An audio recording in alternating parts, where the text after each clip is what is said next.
여러분 안녕하십니까? 포항 MBC 뉴스투데이입니다. 오늘도 대구와 경북은 낮 최고 기온이 33도까지 치솟으며 무덥겠습니다. 한편 늦은 오후부터는 소나기가 내리는 곳도 있겠는데요. 자세한 날씨 유하경 기상캐스터입니다. 해가 지면 바람이 조금 시원해졌지만 여전히 낮에는 햇볕이 뜨겁습니다. 어제 경북 의성의 낮 최고 기온 35.1도, 상주는 34.8도까지 치솟으며 매우 무더웠는데요. 반면 선선한 동풍이 부는 경북 동해안 지역은 경주 25.4도, 포항 26.5도에 머물며 평년보다 낮았습니다.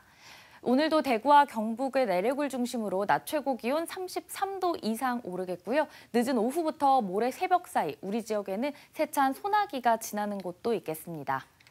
불볕더위 속 습도까지 높아 내륙을 중심으로 폭염주의보 발효 지역이 좀 더 확대됐는데요. 오늘도 대구의 낮 기온은 32도, 안동도 32도, 포항 29도 예상되고요. 자외선 지수도 종일 매우 높음 예상돼 햇볕이 강한 낮 시간대에는 야외 활동을 자제하시기 바랍니다.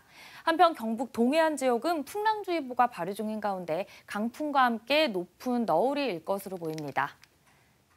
다음 주까지는 계속해서 가끔 구름 많은 날씨가 이어지겠고요. 최고 체감 온도도 33도 이상 올라 무덥겠습니다. 날씨였습니다.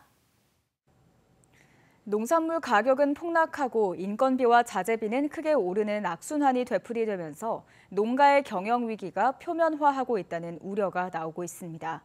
올 들어 농민들의 대출 연체율이 2배나 높아졌는데 빚을 견디지 못해 도산하는 농가도 적지 않다고 합니다. 장성훈 기자가 보도합니다. 선친에 이어 6년 전부터 과수농사를 짓는 신한용 씨.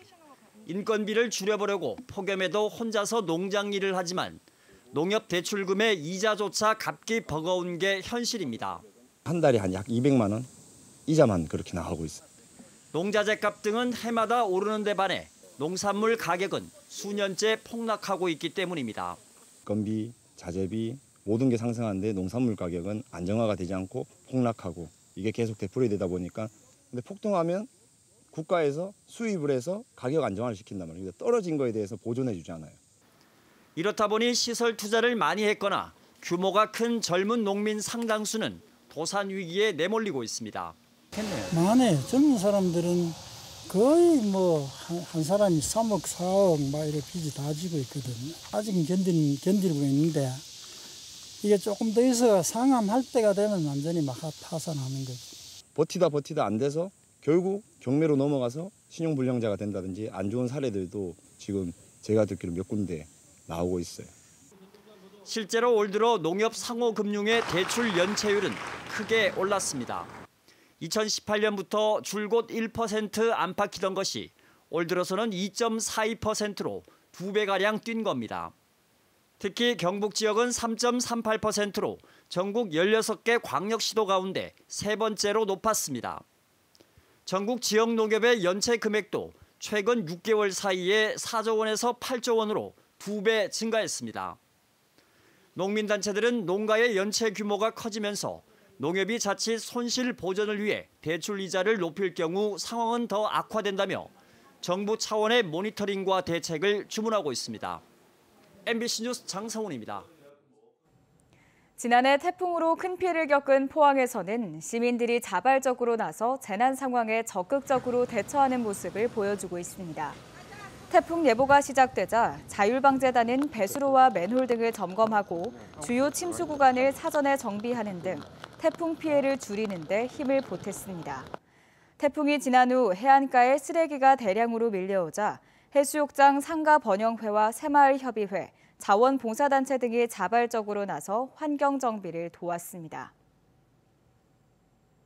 경주시와 경북문화관광공사는 세계 잼버리 대회에 참가했던 독일과 포르투갈 등 5개국 738명의 대원들이 오는 18일까지 경주에서 문화체험을 한다고 밝혔습니다. 각국의 잼버리 대원들은 불국사와 골골사에서 템플스테이에 참가하고 사적지 문화체험과 지역 탐방 등을 실시합니다. 경주시는 블루원과 경주월드 워터파크를 무료로 개방하고 시내버스 무료 탑승과 함께 관용버스를 활용해 보문단지와 도심지를 잇는 셔틀버스도 운행합니다. 제78주년 광복절을 맞아 경북 독립운동기념관은 독립운동가 남자현 선생의 순국 90주년을 기념하는 특별 기획전을 마련했습니다. 특히 이번 기획전은 어린이들이 남자현 선생의 독립운동 발자취를 흥미롭게 따라갈 수 있도록 8가지 체험으로 구성했습니다. 이도훈 기자가 다녀왔습니다.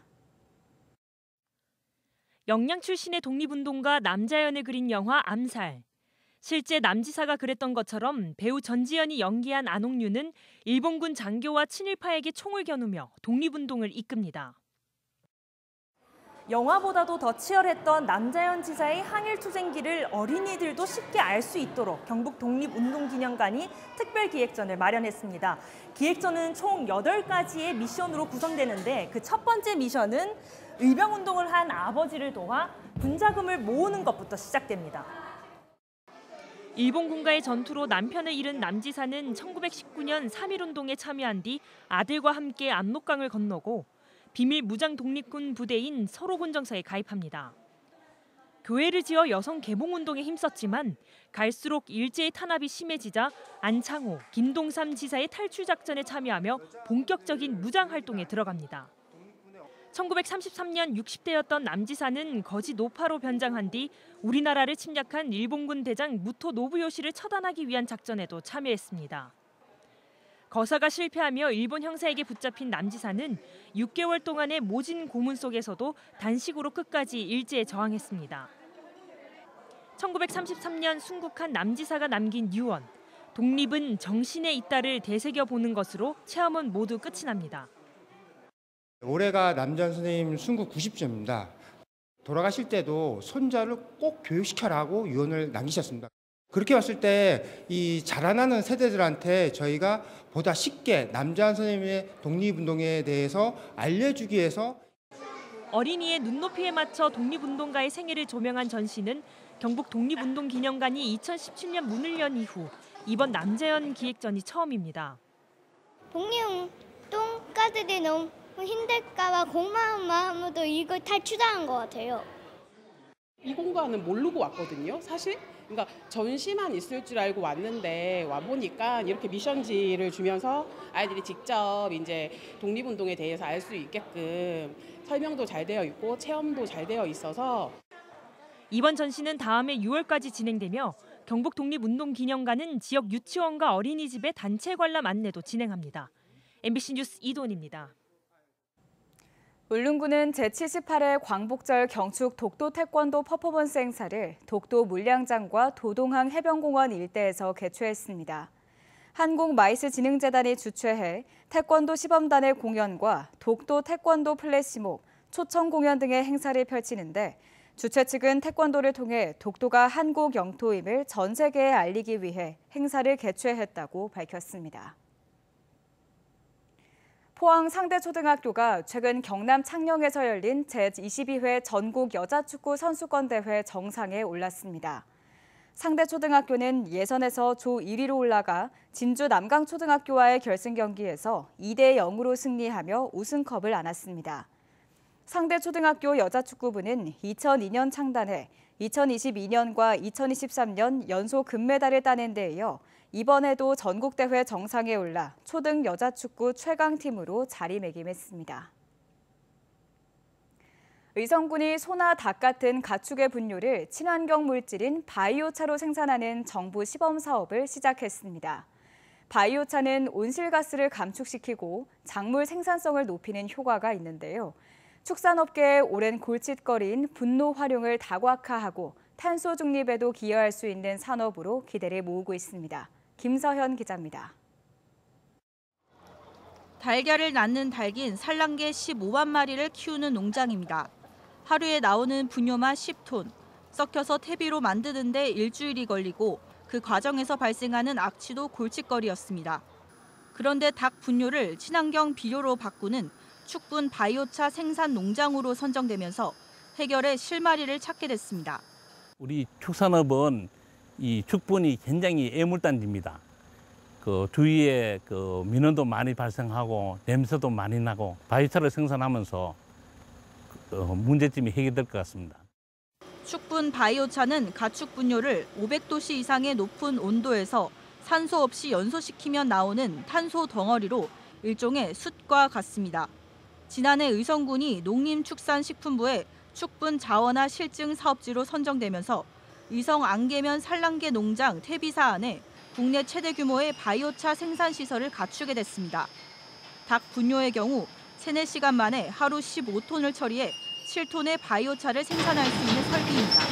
축분은 함수량이 높고 찰흙처럼 차져서 건조 탄화가 어려운 기술인데 현장에서 바로 즉석 처리해서 20분 만에 5분의 1로 감량화된 축분 바이오차를 만드는 기술을 갖고 있으며 바이오차는 탄소 저감을 위한 중요한 대안 소재로 국내외에서 주목받고 있습니다. 밭에 뿌리면 토양 속에 탄소를 가둘 수 있을 뿐만 아니라 작물의 생장을 촉진시키고 산성화된 토양을 중화하는 토양 계량제로도 쓰입니다. 특히 기존의 왕겨나 목재 바이오차는 1톤당 온실가스 1톤 정도의 감축 효과가 있는데 축분 바이오차는 최대 2.85톤까지 감축할 수 있을 걸로 기대됩니다. 축산업의 분뇨 처리 방식을 친환경적으로 개선하는 효과도 적지 않습니다. 축산 분뇨 문제를 해결하고 농업인에게는 우리 토양 계량과 또 비료로서 사용할 수 있는 일석이조의 효과를 갖게 되었습니다. 저탄소 우리 농산물 생산에도 크게 기여할 수 있는 축분 바이오차는 이르면 이달 말 중 농촌진흥청의 비료 공정규격 설정 개정을 통해 농업 현장에 쓰일 비료로 인정될 전망입니다. MBC 뉴스 김서연입니다. 최근 교권 침해가 심각한 사회 문제로 대두되면서 교권 보호를 위한 법안들이 우후죽순으로 발의되고 있습니다. 그런데 비슷한 내용이 겹치는가 하면 여야 의견이 대립하는 내용도 있어 입법화에 걸림돌이 될 수 있다는 우려가 나오는데요. 법안 처리에 헛된 시간을 낭비하지 않도록 조속한 정리가 필요해 보입니다. 보도에 이상원 기자입니다. 올해 들어서만 교권 보호를 위한 법률안이 20개 넘게 발의됐습니다. 그런데 내용이 비슷한 법안이 많습니다. 8개 법안이 발의된 초중등 교육법 개정안 가운데 법령에 따른 학생 생활 지도를 아동 학대로 보지 않도록 하는 내용은 5개 법안에 공통으로 들어 있습니다. 교원이 아동 학대로 신고되는 사안이 발생할 때 교원을 보호하는 교원지휘법 개정안도 8개나 발의돼 있습니다. 법령에 따른 교육활동에 대한 아동학대 신고의 특례를 규정한 아동학대 처벌법 개정안도 3개가 발의돼 있는데 겹치는 내용이 많아 이른 시일 안에 정리가 필요한 상황입니다. 찬반 의견이 대립하는 조항도 문제입니다. 교원지휘법 개정안의 경우 학생 간 폭력은 학생생활기록부에 기재하는데 더 엄중한 사안인 학생의 교사 폭행은 기재하지 않고 있는 부분을 두고 여야 간 의견이 엇갈려 정쟁화 우려가 있습니다. 학생이 선생님에게 이제 교권 침해에 대한 행위는 지금 이제 그 생활기록부에 지금 기재하는 근거가 없어요. 그래서 이번에는 이제 그런 것들이 이제 좀 법률화되어서 학교 폭력과 함께 교권 침해에 해당되는 것도 생활기록부에 좀 기재되어서 교권이 좀 강화될 수 있도록 해야 되겠다는 게 지금 교총의 생각입니다. 이런 문제들 때문에 교육 현장에서는 교권 보호 입법화에 차질을 빚을 수 있다는 우려의 목소리가 나오고 있습니다. 현장의 의견을 다수 많이 반영을 한 법안들이 만들어지고 있는데 사실 이게 국회의 어떤 정쟁으로 이게 통과되지 않을까 봐 선생님들도 많이 불안해하시고. 법안 발의도 중요하지만 법안이 교육 현장에 신속히 적용될 수 있도록 교육 당국의 깊이 있는 논의가 필요한 시점입니다. 이와 함께 교육계에서는 법안 통과만 무작정 기다리지 말고 학교장애 교권보호위원회 의무 개최 등 현행법 테두리 내에서 시행할 수 있는 제도들을 교육청 차원에서 적극적으로 시행하는 교육 행정이 필요하다고 강조하고 있습니다. MBC 뉴스 이상원입니다. 제23회 포항 바다 국제연극제가 내일부터 26일까지 포항 효자 아트홀에서 개최됩니다. 내일 오후 개막작 배소고지 이야기를 시작으로 한국 4개 팀과 싱가포르 1개 팀이 포항에서 수준 높은 무대를 선보일 예정이며 모든 공연은 무료로 진행됩니다. 특히 싱가포르의 극단 앵게릭 테마색 뱅서원은 19일 오후 3시 말레이 전통 오페라인 방사완시 부릉부를 선보입니다. 포항을 대표하는 야간 축제인 포항 철길숲 야행 행사가 오는 25일부터 26일까지 꿈 같은 밤 행복 드림을 주제로 개최됩니다. 이번 행사는 포항 철길숲 일원에서 오후 6시부터 11시까지 열리며 기차를 표현한 4가지 테마존에서 스탬프 찍기, 별빛 클럽 파티 등 23개의 다채로운 전시 체험 공연이 펼쳐집니다. 올해는 간이역을 곳곳에 배치해 편의성을 높이고 영무원 의상 체험, 달등 만들기 체험, 불의 정원 네컷 사진 등 체험 행사를 늘렸습니다.